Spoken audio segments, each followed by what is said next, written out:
And then all I'm going to mention is a few housekeeping notes here, and then I'm going to pass it over to Dan to actually introduce Jack and Analea. So first thing is the presentation will be 1 hour, and then we will have 15 minutes of Q&A. I will announce when we're gonna, we'll announce when we're gonna do the Q&A. And if you could please put your questions into the chat, Analea will read the questions aloud to Jack. But if you wouldn't mind also putting your hand up when your question is read, just so Jack knows who he's speaking with, that would be great. And without further ado, I'm going to pass it over to Dan. So take it away there, Dan. Okay, thank you. I'm not going to take much time because I think more time with Jack would be I want better. to see Dan. Where is Dan? Where are you, Dan? He's got to scroll through all the people to find Oh, him. sorry. Maybe I'll come up as I talk. Yeah. But I do want to say this is a very rare privilege. You know, growing up as a little kid, used to go to a synagogue called Solel. And we always heard about Jack Boeki and his stories from World War II. You know, his son, Jason, was in my class and his sister was in my brother's class. All of the kids knew about Jack Boeki. A few years ago, I got a chance to talk to him at another synagogue, and he is sincerely a fascinating man with real stories that have meaning and lessons that we need to remember and learn. But I don't want to waste any more time. I'm going to hand the mic over to his daughter, Analea, who has been helping her father get his stories out so that no one ever forgets what happened in World War II. Again, many thanks to the members of the Variety Society, specifically Anil, Rochelle, and Carly.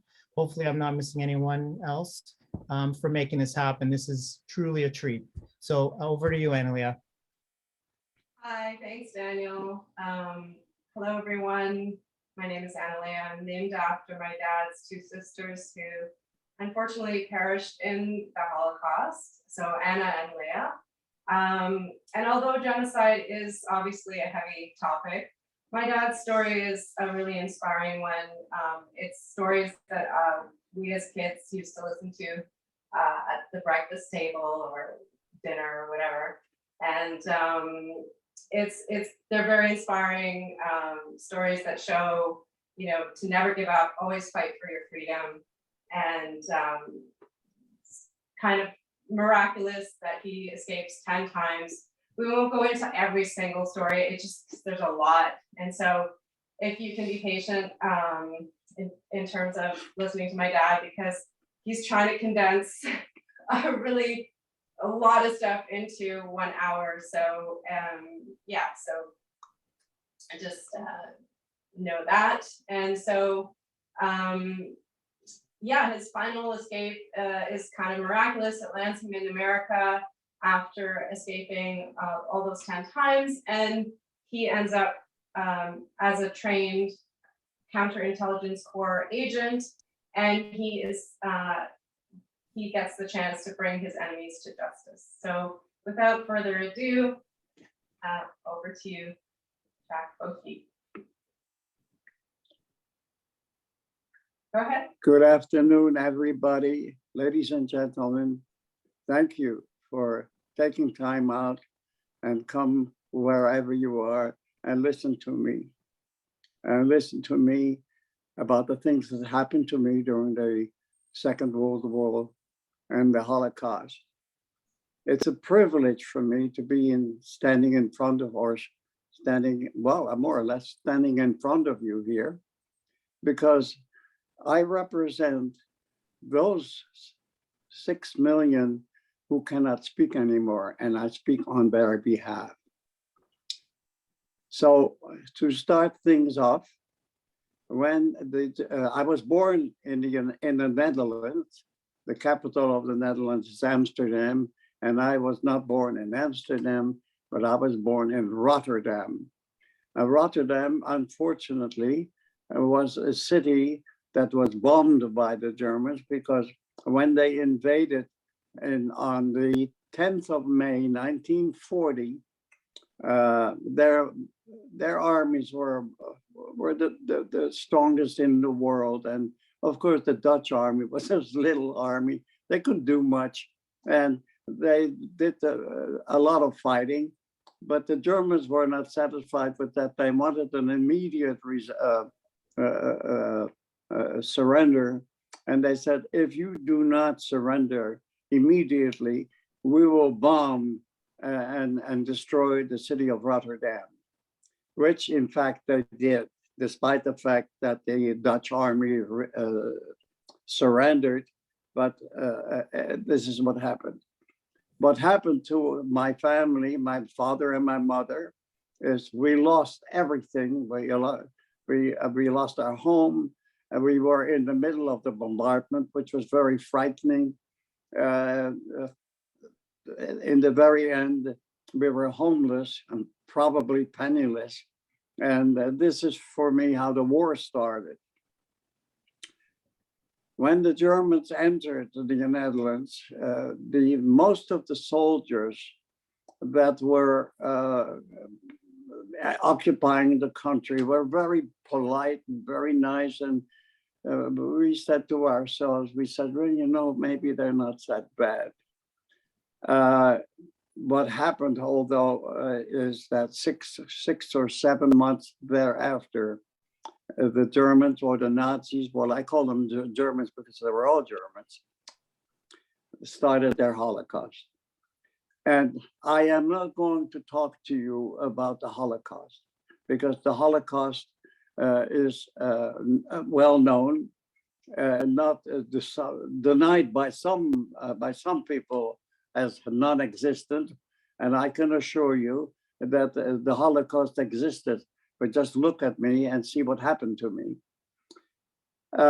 What I will do is I will highlight the 10 escapes that I performed. Some of them are miracles. I still today consider them as miracles. And it saved my life.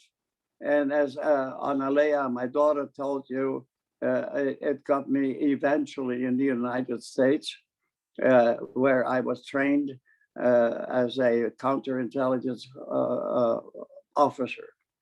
So to begin with, I will speak to you about the first time that I escaped.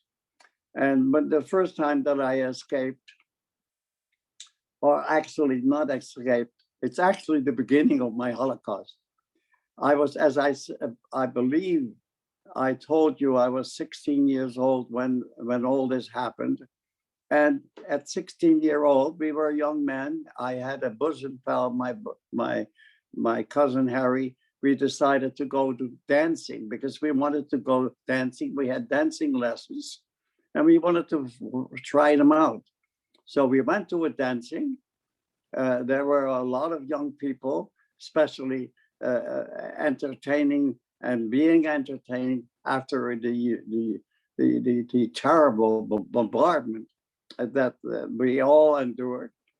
And we were sitting around our table. We ordered some beer. And there were, of course, some, not many, there were some German soldiers in the audience. And they were polite. They didn't say anything. They didn't do anything, and we didn't do anything to them. So, and then there was a small little orchestra. It was tuning up, and then out of nowhere,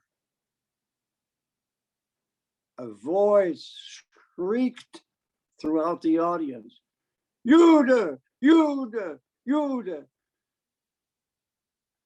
And I said to myself, what's going on? And when I looked up, I saw a tall, blonde individual with a stretched out hand pointing at me. Jude, Jude, meaning Jew, Jew, Jew, running right at me and bending over my table.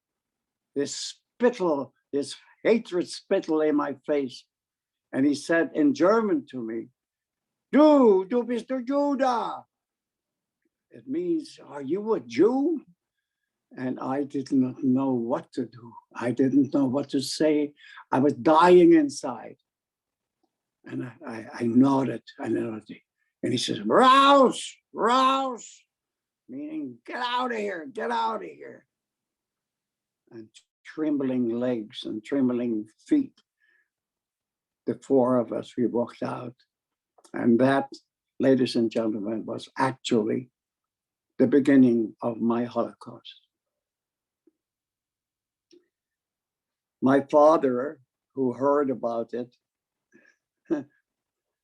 called the dancing up and said, they're not allowed to do that. But of course, that was all in vain because this, as I said again, it was the beginning of the Holocaust. That was all beaded out and prepared, and eventually led to the murder of 104,000 Dutch Jews, among them all my family. I am a sole survivor of an entire generation because they were my parents and my sisters were all killed in a death camp called Sobibor, where they were transported and were killed upon arrival. The next escape is,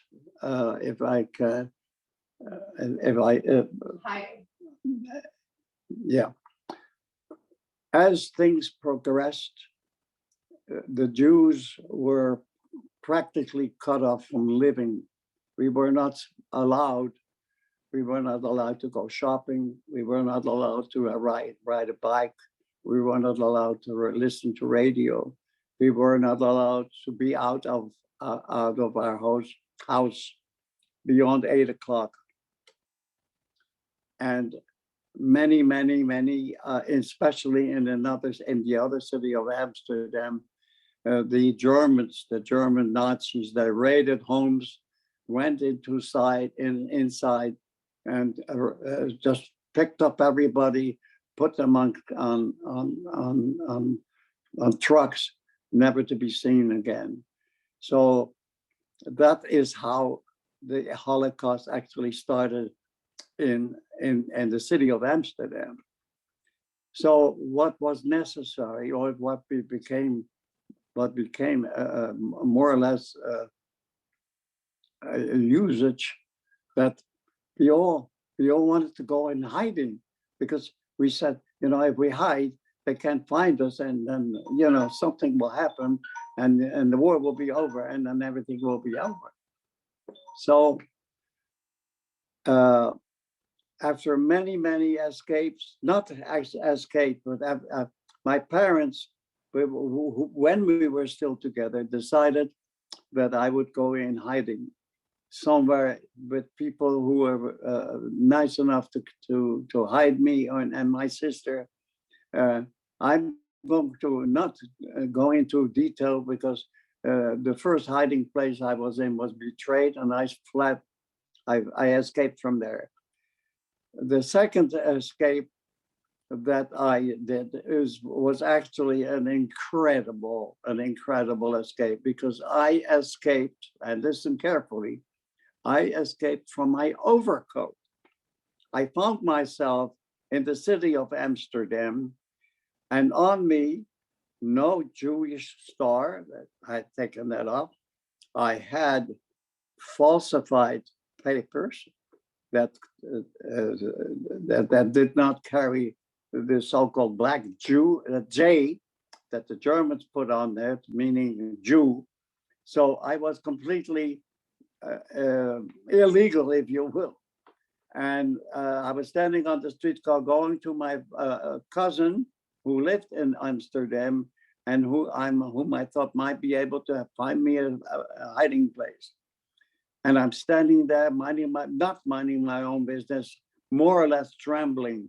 I also had a fedora on my head to hide my pitch black hair, because most people in Holland are blonde. So as with black hair and a dark complexion, we stood out, and this Dutch spy spotted me immediately and walked up to me in the streetcar and said, "Give me your papers."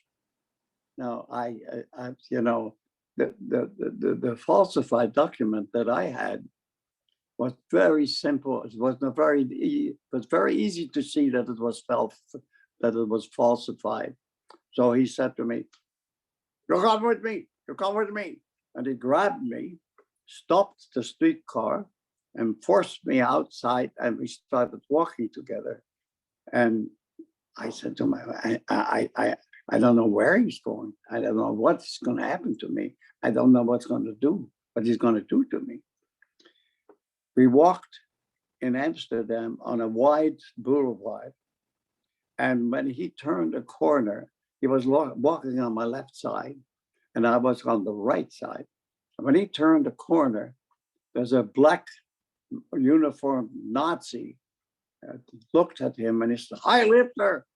So I said to myself, you know, wherever I'm going, it's not going to be very far. And I have a feeling if I go inside there, I'll never come out alive.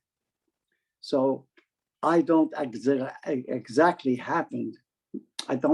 exactly realize or how he sensed that I was preparing to escape, because at all of a sudden his hand shot out on my right shoulder, and I had on a very heavy overcoat, which was padded on the shoulder, and he grabbed me by that padding.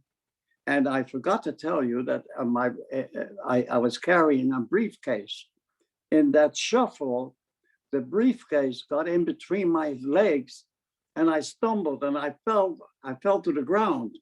Now, you understand, when you fall, you try to protect yourself like this, but by doing so, by holding my hands like this, my overcoat opened up and very slowly started sliding off my shoulders.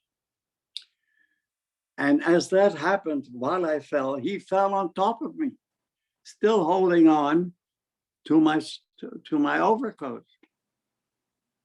And then, you know, when that was the case, I very slowly tried to crawl out of my overcoat. When he saw that, he grabbed my leg, one of my legs, I think it was my leg, the right leg, and I couldn't move anymore. So then I looked back and saw that my right leg was right next to his face. And then my very strong legs, they shot out, "Ay, ay, ay." And I started kicking and kicking and kicking right in the middle of his face until he didn't move anymore. And this, ladies and gentlemen, this is how I escaped again. When I reached my cousin, he noticed that there was blood on my right leg, on my right foot. It wasn't mine. So I don't know at this point, and I still don't know whether I killed him or badly maimed him. But anyway, this is how I escaped. This was actually my first escape. The second escape was about, maybe, I don't quite remember, two or three days or weeks later, when I found myself back in my city of Rotterdam. And don't forget, I was a kid. I was a kid of 16, 17 years old. And, you know, that was all new to me. But fortunately, I was very, very, very strong, physically very strong. And I had very strong soccer legs. And they were muscled and they were strong, and I could walk, I could outrun almost anybody. To make a long story short, I found myself in the street one particular night, and it was close, or it was after 8 o'clock, which is a curfew for the Jews. The Jews were not allowed to be outside after 8 o'clock. And I said, oh my God, I am near where I used to live. And I groped in my pocket, and my luck, I still had a key to the apartment. So I said, I may as well go in because I can't stay outside. So if you see on the left side of this, you see the staircase, which about 35, 40 steps, very steep. And on the right side, you see the exit of that, where about 10 uh,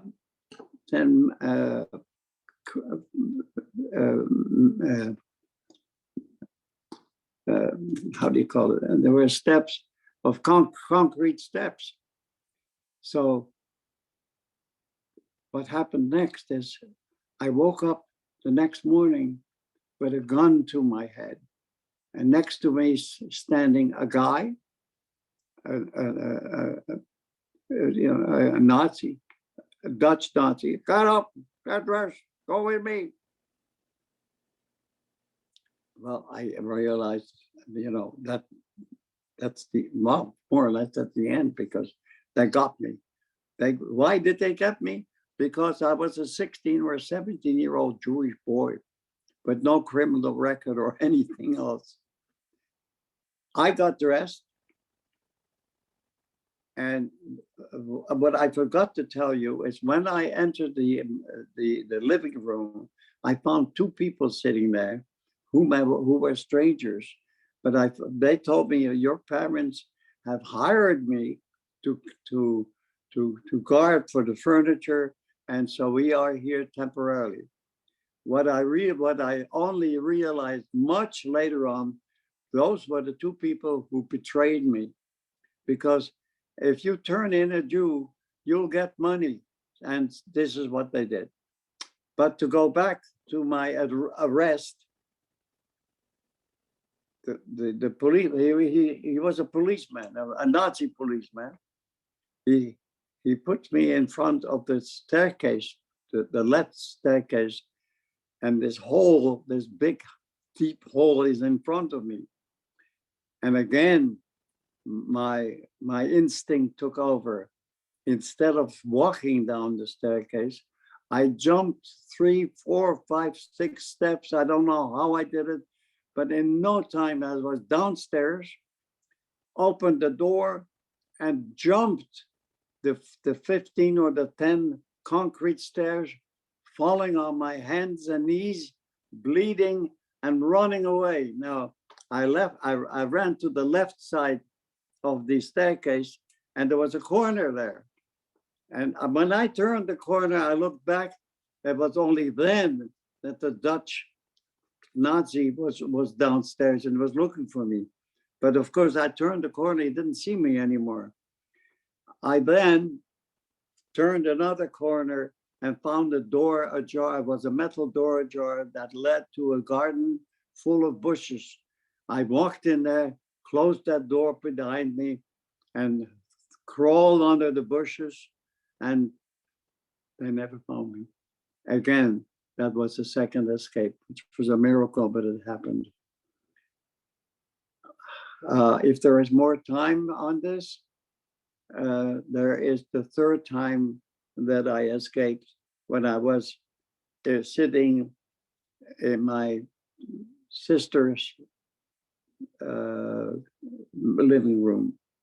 I was alone. Again, I understand one thing, all of you must understand. I was a child. I was 16, maybe I was 17, I don't remember. And I was sitting in my sister's living room, and there was a bang on the door. And I knew instinctively they're after me again, because they must know now. They must know that I escaped from the staircase. So, and that is a logical thing for detectives or police to relate me to my sister. So they went to my sister's place, surrounded it. There was a man in front of the door, and there was a man in the back. But I got up, ran through the kitchen, opened the door, went into the garden, and in the garden there was maybe a hedge, and the hedge was maybe four feet high. With my power, no, and then I see that behind the hedge in back of the street, there's another guy waiting there for me, of course, to head me off. What I did is I jumped over the hedge, right over the hedge on top of the guy who was standing there. We both fell back. He fell back. I fell on top of him. And when I tried to get up, I couldn't get up anymore because I had to sprain my ankle. Couldn't walk anymore. But I still ran away, limping, and then they started shooting at the guy started shooting at me. Well, he was a lousy shot because he didn't hit me. If he would have hit me, I wouldn't be here to tell you the best story. Too long, they finally grabbed me because, again, I couldn't move anymore. So there were about 10 or 15 policemen that were challenged to look for me. And I was hiding myself in a pile of rubble. And they grabbed me. They put cufflinks on me. And they said, you know, if you are trying to escape again, we'll kill you. I said, yeah, I know. I was put in jail, and what you see here is the official, we found that after the war, this is the official arrest card that my daughter, Annalea, and I found, we found that with people in Holland. They found the whole box full of these arrest cards, and they fortunately found the one with my name on it, and it says also on the bottom, tried to escape. And from there, I was put on transport to a camp by the name of Westerbork. From Westerbork, the Germans, I call them Germans, they were all Nazis. The Nazis directed all the transports of thousands of people to the death camps. So I was more or less arranged on a train to go to Westerbork. But in order to reach Westerbork, the train had to stop in Amsterdam. And when the train stopped in Amsterdam, we were told to get out of the train. And we're also told that I did not have any luggage, of course, but I forgot to tell you, there were about 50 people with me, also people who were arrested, mostly women with children and they all had their, and they all had their luggage, or they had a small blue suitcase with them. They were not allowed to carry much. They were allowed to bring a fork and a knife and a spoon, and not much. So they didn't have much, these people.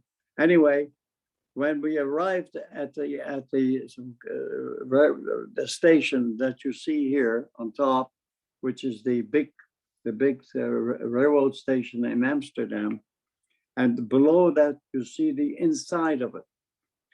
When we were told you have to unload the train yourself and put your luggage on the ramp, and then you have to pick it up and carry it to the buses, which are stationed in front of the station. Well, I immediately, I forgot to tell you that I was constantly handcuffed, but at one point they took the handcuffs off. And when I volunteered to pick up the luggage and put it in buses in front of the railroad station, I had 4 guards around me, who walked me from the train. I picked up a suitcase, put it on my shoulder. Four guards around me with rifles, and I reached through this area here in front of the station or buses, and I put that first suitcase in a bus. Then I returned again to the station, and I picked up a bag. Now it is important to understand and see this bag. This bag was strained with a rope on top, so it was open. I took the bag, put it on my shoulder like this, and walked back again in order to put it on the bus, with 4 guards again around me, guarding me. And then what happened is another miracle. As you see here in the lower, you see there are about 4, 5, 6 openings. These openings lead to ramps where trains stop and discharge their passengers. When I was approximately in the middle of this area here, with the 4 guards around me, what happened is these 4 openings discharged hundreds of people who were discharged from trains and went on their way home. So what happened at one point in time, I was surrounded by people. I didn't see the guards anymore. I ducked and I looked around. I said, no. And this is how I escaped again. Okay, that is the 3rd or the 4th escape. I may want to tell you that right across, if there is time for that, right across the railroad station is the very famous, internationally known red light district in Amsterdam. It's right across the station.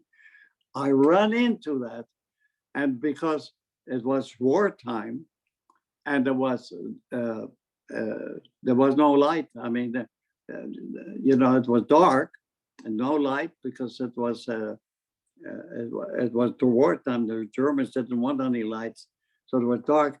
And these prostitutes were walking in the streets, plying their business. So what did I do? I was among them. I rolled up my pants. I had an overcoat on. I rolled up my pants, tightened my waist, and asked one of the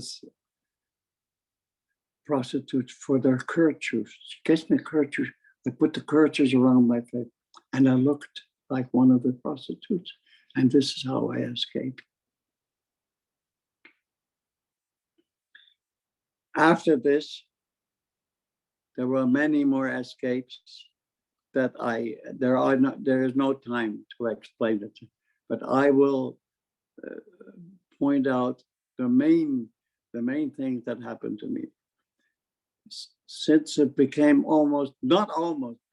since it became impossible for a Jewish boy or a Jewish family to live in Holland, was next to impossible, because you could see this will end up in nothing. However, nobody ever knew that there were camps where you could get killed. We didn't know that. Nobody knew that there were death camps. We didn't know that. Through not a coincidence, I was very lucky to have friends who pointed out to me that there were people who worked for the Germans and who were looking for young men to work for them in France on the so-called Western Wall, which Hitler or the Germans built against the invasion that eventually came. And I was lucky enough to make an application. And again, the details thereof, I'm not going to tell, but what happened is I was able to escape from Holland, which was an incredibility, because Holland was actually already like a concentration camp. I fled from Holland, from Netherlands, and I ended up in Paris, France, which was occupied also again by the Germans, but I was there, and it was a lot better for me because the French people are all dark complexions, and that helped me. While in Paris, I got involved into many things, black market, and some friends, and everybody who knew me, they said, "Oh, I forgot to tell you that as I left Holland, I had a very excellently made identity card, which called me Piet Lutgert, which is a Dutch name, which completely changed my personality, and it was excellent. And with that particular idea, I was able to leave Holland. So in Paris, I was Piet Lutgert, not Jack Boeki. Jack Boeki didn't exist anymore. However, with friends that I made over the many weeks that I was in Paris, they said Pierre, which is French for the Pete, for the name Pete. Pierre, don't stay in Paris. Paris is too dangerous for you. The Germans are looking for young people. They grab them and they send them to Germany, and and you, especially you shouldn't do that. So I had friends, they said, we know of a farmer, a Dutch farmer in the city of Auxerre. Auxerre is about 60 or 100 miles south of Paris. And go there. He was waiting for you. He will employ you. He will hide you, and you stay there until the end of the war. I took a train to Auxerre, and now listen to the things that happened again, which in my mind is the biggest miracle that happened to me during the Holocaust. The train arrived in Auxerre. I'm getting out of the train, and near the entrance is a blockage. I see 4 German soldiers standing there, a bar, the road is barred, and everybody is being asked ID. And so I'm standing in line. I said, oh my God, it's no good. So finally I reached the boom that's down. And there are also 4 French, they call them, I forgot now how they call them. They are all Nazis. Papier in French, papier. So I give them my papier. They said, they arrest me. You are in French. Now, what I'm going to explain to you now is all in French. My French was not bad. It was a school type of a French. I learned it in French in school. So I spoke French a little bit. So they accused me of being a spy. Unbeknownst to me, and this is important to understand the story. You see on the on the presentation of suitcase and 2 parachutes and a map. Before I went to Auxerre, a friend said, it is probably very difficult for you to, when you are in Pamphou, it's probably very difficult to find the Dutch farmer to where you're going to work. So here's how you do it. So she took a piece of paper, drew out where I had to go. And when I got, and I had all that in my suitcase. When I got arrested, they opened up the suitcase, they found a map, and they said, you know, you're a spy. And they were ready to put me against the wall. And I was I was incarcerated for a whole day. And at night, they said, you know, come with us. I thought they were going to shoot me, but you're going to go to the chief. The chief will ask you questions. So I entered a room. Here's the chief sitting in his uniform.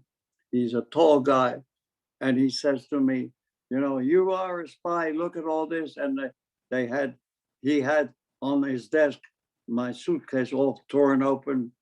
And he said, you know, you tell me who you are and tell me where you come from. And he said, we know you're a spy.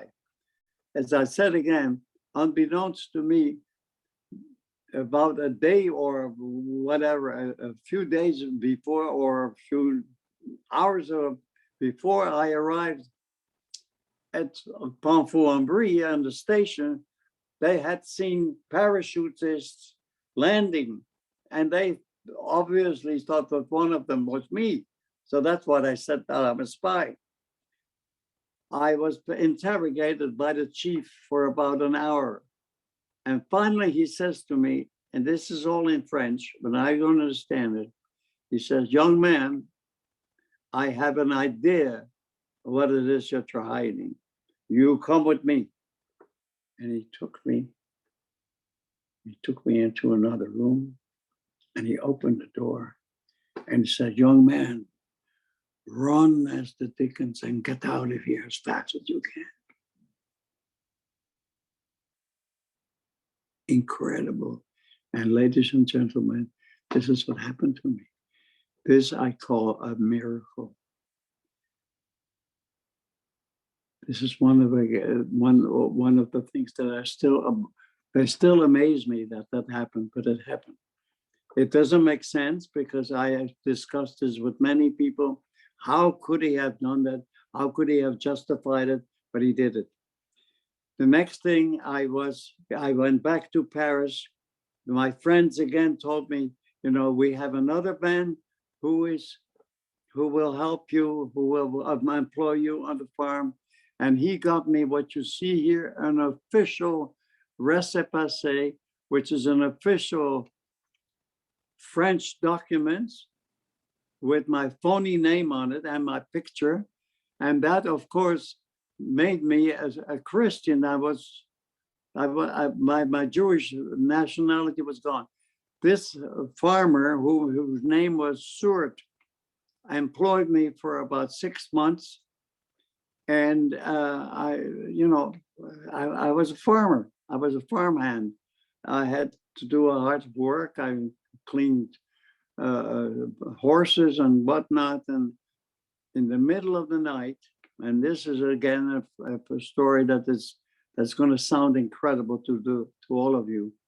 In the middle of the night, a man comes up to me. No, that's too fast, Annalea. In the middle of the night, a man comes up to me and he says, come with me, come with me. I went with him and I went to his farm, and here is a pile of hay on top of something. He pushed the pile away, and here is a dried out well with a cover on it. He moves the cover and two faces come out. This, I am not going to go into very much detail, but this is where the OSS, the American Spy Organization, was in hiding. I started working for the OSS. The OSS stands for the Office of Strategic Services, which during the Second World War was a spy organization that worked all over the world. I started working for them. I became a spy I went back to Paris, did a lot of work.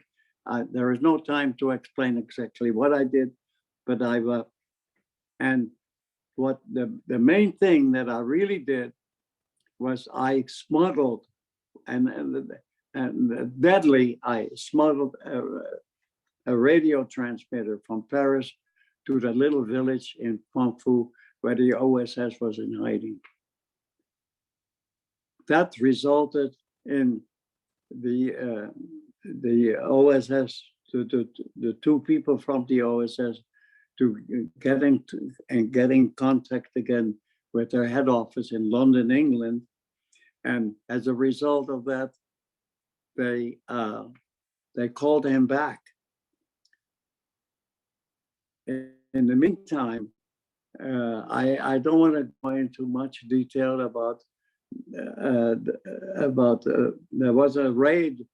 The Germans raided the farm that I was in order to find the commander of the OSS. They never find him because we hid them in a dried out whale. The next thing I knew was that the commander of the OSS, his name was Claude. Claude told me, I've been called back to England, and an airplane will land somewhere in the middle of somewhere. I don't remember, and I will explain what happened. We went with a group of underground workers and Claude to a camp, to a field where at night an airplane would land. Now you see here the picture of a Westland Lysander. The Allies used many of these airplanes to drop off agents and spies into friendly or enemy territory. And this is the plane that landed to pick up Claude to send him back to to England. I was there with him. I had packages that I was carrying for him. And we were waiting for this airplane to land at dusk. They called them moon, later after the war, they called them moon plane, because it was only used when there was a full moon, so there was a visibility for the pilot to land. When finally, after I think we waited in the field for a few days or many days, I don't remember. It's a while back, and finally we heard a very drone in the far distance, and we saw this plane land. This plane landed near us. Claude ran to it, followed by me, because I had packages that he wanted to carry with him, and I couldn't carry, so I carried it for him. He jumped into if you look at the plane, there was an opening there. The pilot opened up the belly of the plane. He jumped into the plane, turned around, and took the packages from my hands that he put into, and then he grabbed me and he pulled me inside the plane. This was the end of my Holocaust. The plane landed in England.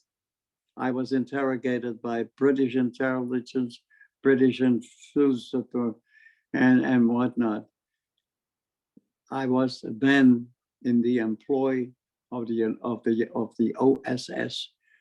By the way, the OSS in 1947 turned into the CIA. So you can say I was a CIA agent. The OSS sent me to the United States, where I joined the United States Army. I wanted to become a pilot. And they said, no, you're not going to be a pilot. We'll send you to Camp Ritchie. Now, many of you may have heard of the Ritchie boys. It's a name that I hate the hell of it, because during the time that I was a CIA agent, we were not called Ritchie boys. We were called CIC agents, We were a secret organization. Here are pictures of me as an agent of the United States. The picture on the left is a part of my credentials. These credentials were in 7 different languages. We had very much, we had a lot of power. And to make a long story short, I landed with the CIC, with the Counterintelligence Corps. By the way, we had a joke. The counterintelligence was abbreviated as CIC, and we agents, we called it Christ, I'm confused. That was a joke that we had. I landed on D+2 Normandy with the 90th Infantry Division. I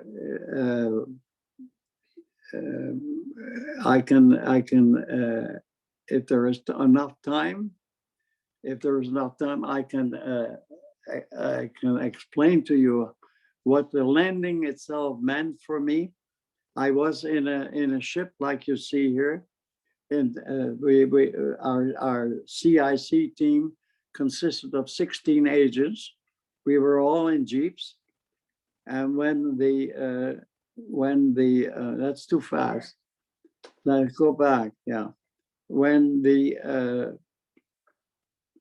ship reached the shores of Normandy, that is deep 2 days after the initial landings, we in our jeep drove down a ramp up to here in water, and then we landed in on Utah Beach, not in Omaha Beach, but in Utah Beach, which was the American beach, landing beach.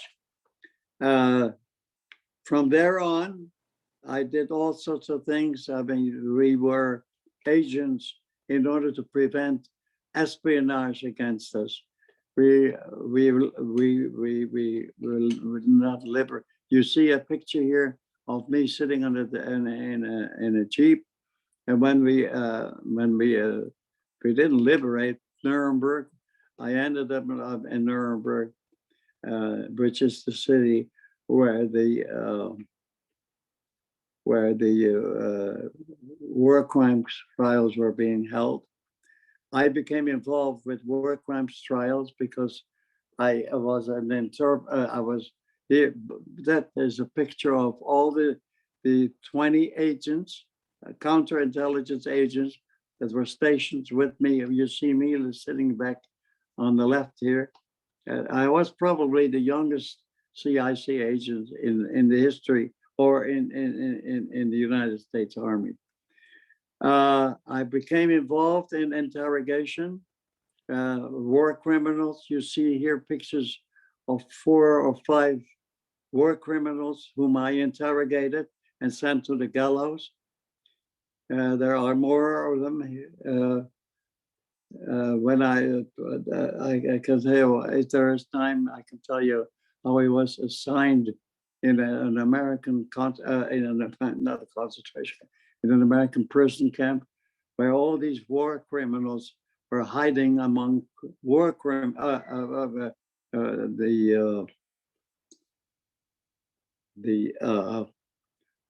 prisoners of war.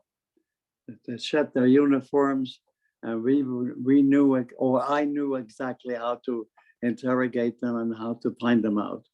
This was one of the things I did in an American POW. That was, of course, after the war. If there is enough time, I can tell you how we did this. Is there enough time for that? There's 5, not really. Okay. Well, we can- this is more or less the highlights of what happened to me during the war. So I will be open for questions, and please ask me. I'm gonna stop sharing this. Okay, I'll just jump in to say a reminder to place your question in the chat, and then Analea will read it out. for Jack. And if you want to do like I'm going to do, and I'm going to actually pin Jack to my main screen, so he appears bigger than everybody else. So you can do that by going to the hovering over his thumbnail, ... click that, and then you can go to pin, and that's what I'm going to do right now. So I'm lost, actually. I don't understand. you don't need to know. It's for don't everyone need to- else. Okay. You're good. You're good. I had no idea what you're talking about. Don't worry. It's for everyone else. So take it away, everybody. Put your questions in the chat, and then over to you, Anna Leah. Okay, so I got the first one. Questions for Jack. Okay, it says, thank you for sharing. This is from Neil. What? Thank you. I'm reading the question or the All right. first thing. Thank you for sharing these incredible stories. You speak openly about traumatic experiences. Given that various genocides continue today, what message do you have for either the oppressors or the oppressed? Well, I cannot talk for the oppressor because I never been an oppressor. I was a victim of the oppressor, and the thing that I did basically is I never gave up. I never gave up, despite the fact that I was in danger during the Holocaust, because the minute they had, if they caught you, their might was so overwhelming. There was nothing that you could do. I mean, if you figure out how 6 million people were killed without actually realizing that they were going to be killed. So, you know, the only thing I can say now, after all that experience, is be aware of what's going to happen to you. What I say to younger people, I mean, don't let anybody take away your personality. Don't let anybody take away your liberty. If anybody will take away your liberty, fight for it, because it may not sound right, because fighting is not civilized. But you have to realize that the people who are doing this to you are not civilized. So the only way you can defend yourself is by being uncivilized yourself, and which in my case, I became uncivilized. I will not be able to tell you what I did in Paris when I was spying against the Germans. I will not tell you what. I will also not tell you what happened to me when I visited the first concentration camp discovered by the Allies. I was there with General Eisenhower, and what I saw, not only saw, but what I smelled will remain with me forever. And you will not understand, nor that I understood what I saw. I said to myself, what I see cannot be.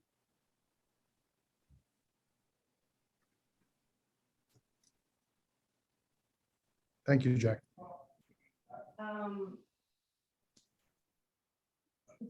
Okay, so how long did it take for you to find out what happened to your family members? I did not find out at all until the war ended and until I was discharged and went back to my native country. I was an American veteran, an American soldier or officer. And when I was discharged, I decided not to go back to the United States, which was not actually a smart idea, because I forfeited the GI Bill of Rights and whatnot.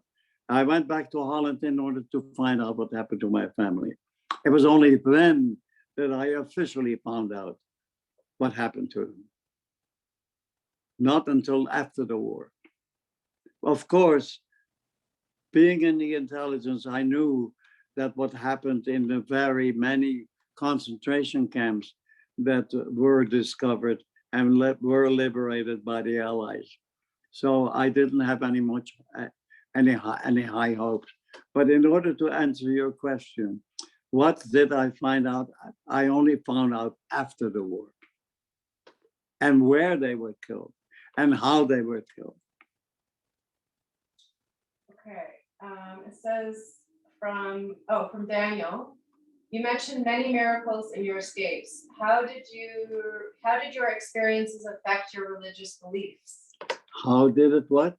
How did your experiences with all these miracles affect your beliefs, your religious beliefs? Well, it is a little embarrassing for me to answer this, but I will answer it. I do not believe.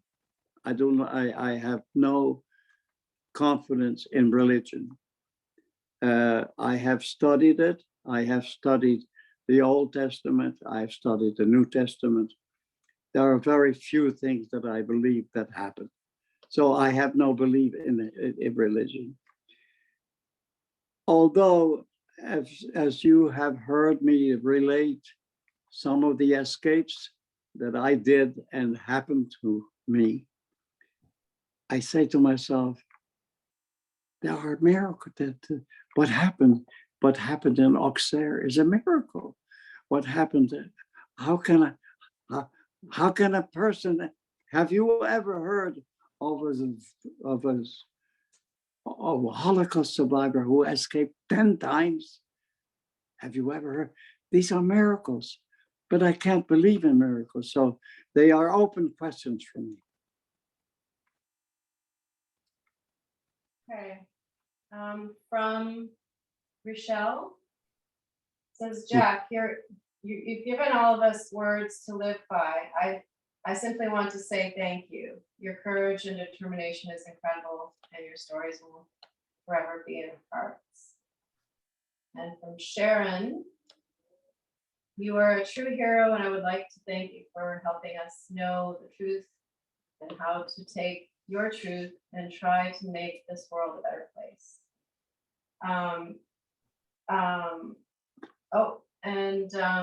Monica asks, how long after the war did you continue to help prosecute and catch Nazis who fled to America? No, when in January, in January 1948, I was discharged.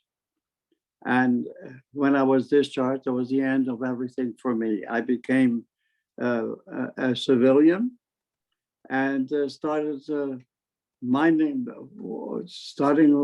working for my maintenance and making a living. And when the CIC became CIA, the CIA contacted me and wanted me to join them. And I was by then, it was in 1947, which is 2 years after the end of the war. I was already involved in so much business that the secret life did not appeal to me anymore. And I was actually too busy making a living for myself. So the whole persecution and the secret life was ended for me. Although where I presently live, the people still call me the next CIA agent, which in fact I am not. I never was in the CIA, but I did serve in the OSS. If you want to know what the OSS, I think I explained it. It's the Office of Strategic Services, which were formed prior to the war by President Roosevelt. And the CIC, maybe say briefly how secretive the CIC was, even to other units in the army. Well, we were a secret organization, period. In other words, all our correspondence was secret. Whatever we did was secret. Whatever we were going to do was secret. During the towards the end of after the end of the war, I was stationed in the CIC in Nuremberg, and we were still looking for Nazis. One of them that we were looking for was Martin Bormann. Martin Bormann was the executive of Hitler, and he was reported to be still alive. And we raided several. Among one place, we raided an opera house while the opera was, and so. But all that was secret.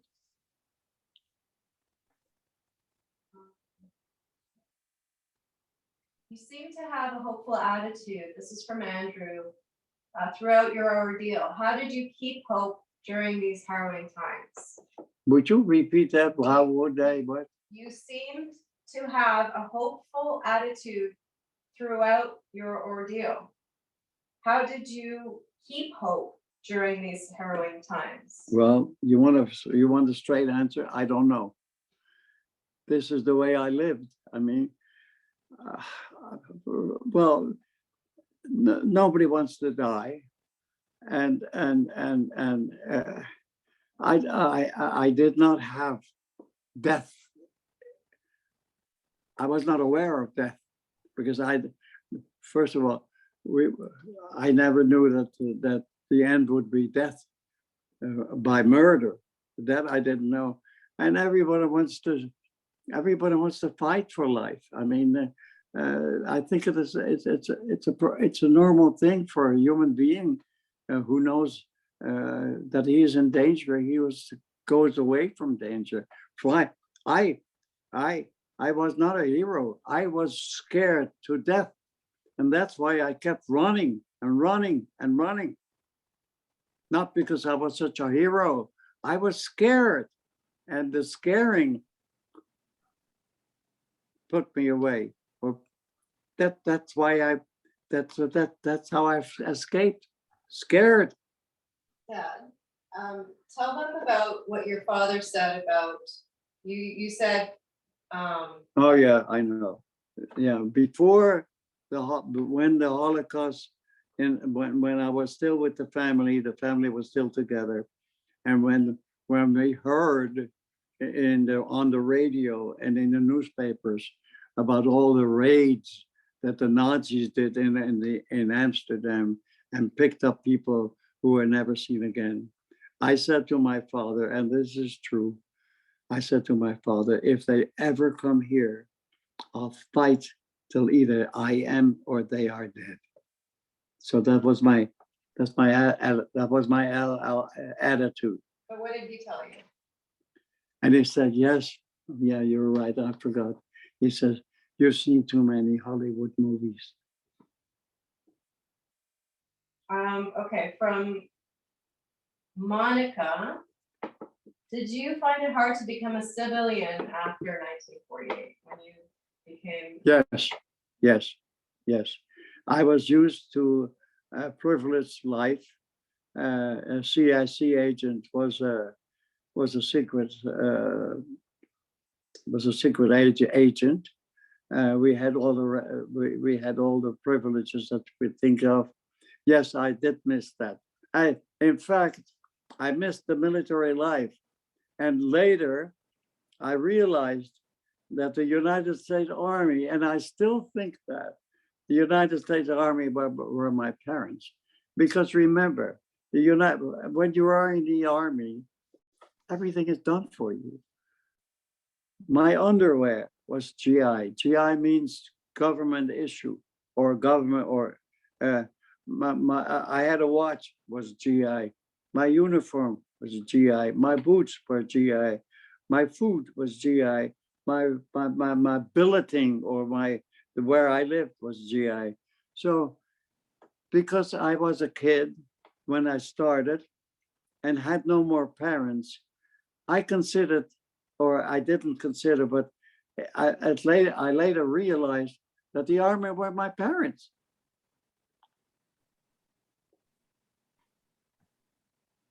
Okay. I think that's the end of the questioning. I might just bring it back to the very first question and ask you specifically, Dad, about when you were interrogating a Nazi and you received an answer that you wasn't so great. When you asked him, how many Jews did you kill? And he said, not enough. And what happened then? I was assigned to go to an American prisoners of war camp. And we knew that there were Nazis who were then under what we called the automatic arrest category. That means if you were a member of the Gestapo, you were automatically arrested. If you were a member of the Abwehr, you were automatically arrested. If you were a member of the SS, you were automatically arrested. And we knew that those people were hiding themselves among the ordinary soldiers that were in the camps.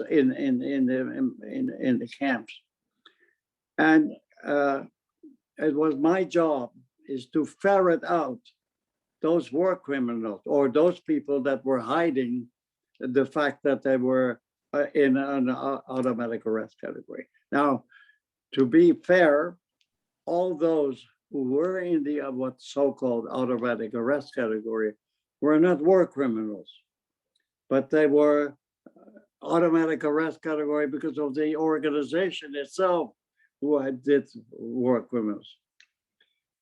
What we did is, and you may want to find out how did I find out who was who, because there were in the camp that I was, which was in a village near Auerbach in Germany, there were about 50,000 soldiers of 50,000 war criminals, prisoners of POWs, 50,000 of them. Now, to find out one or two SSs in there is an impossibility. And here's, if you want to know if there's enough time, is there enough time? No, I asked you specifically about when you're in the interrogating room with one individual who tells you I didn't kill enough Jews, and then you lost it on them. Yeah, and there was one war criminal who was a capo. A capo is actually a prisoner who was chosen by the Nazis to be an overseer, and they were as criminal as anybody else. And I don't remember how I found out this particular capo. In fact, the picture of the four criminals is one of them. And I speak German, of course. I speak 4 languages. And I said in German, I said, you know, you're a capo. Yeah. I said, how many Jews did he kill? Now, whether he meant what he said or he was afraid to answer, he says, I don't, in German, ich weiß nicht, I don't know. And when I heard that, I lost it and I hit him. Being in public, an American officer hitting anybody is not allowed. And it was reported, and I was put on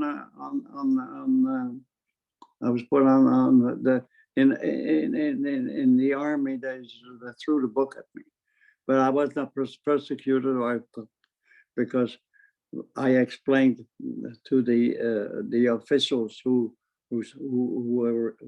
were reported this incident. Anyway, I got out scot-free. Okay, but that's not what I was asking you. Now, I think you are referring to another incident that I was interrogating a German who was reported to have killed, an American pilot. Is that the one, maybe? Maybe, but it's more about you getting to the point where you realize. Yeah, well, that is it. I was in Nuremberg. I had an office, and there was a CIC office, and we were surrounded by MPs that protected us, and they brought in people who betrayed or who were betrayed and whatnot. And the officials, they arrested a man, a German man. He was about 50 years of age, who was reported to have killed an American pilot who was crashed down, and they killed him, which is in a sense understandable because the Americans they bombarded their cities and killed a lot of people. So when the Germans had a chance to see one, they killed him as well. Anyway, but that's a war crime. And he was brought into my office, and I started interrogating him. Now, in the beginning of my terrorating days, despite the training that I was very offensive. And I had on my desk a glove to intimidate the people. So I started interrogating this particular man, and he wouldn't budge. He didn't say anything, and he said, "No, I didn't do anything." And I picked up my glove and I hit him several times. And here is what happened to me. As I am hitting this man, he goes like this. And I see it, and it's sort of stopped. And I said to myself, you're not any better than the Germans, because that's what the Germans did. And I never, ever hit a prisoner again, never. So it came to me as a civilized person, a civilized person doesn't do that, no matter what kind of a bandit or what kind of a person is in front of you. And that, I think, Annalea, is what yeah. I realized that this is not the way. Despite the fact that the CIA today. All right, well, I don't know if we have more time. If We have anybody more has questions. We have more questions. I think that's the end of the questions that I see here. I have a question. I just didn't have time to type it. Sure. I was wondering if all of the prisoners of war, like so the SS, like we're all treated the same, because some you hear are, young boys joining the Nazis, joining the SS to provide for their family because they didn't have a choice, right? So was everyone treated the same despite their rank? Or the things that they did? Were all the prisoners treated the same despite their rank? It depended on their rank. If they were a soldier who was a corporal in the SS, he was not arrested. But if he was a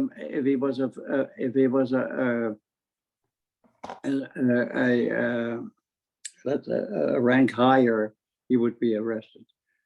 I think it's more to do with there's a fine line, I think, between just following orders, like a lot of.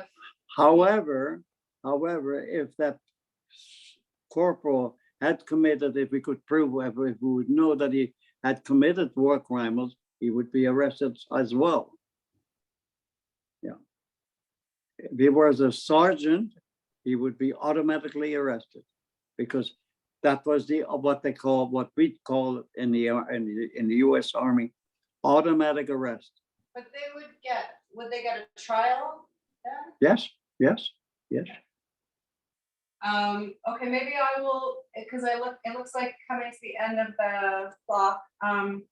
Maybe I'll just say something about what do you think of the current? Well, the current situation, unfortunately, is a potential third world war.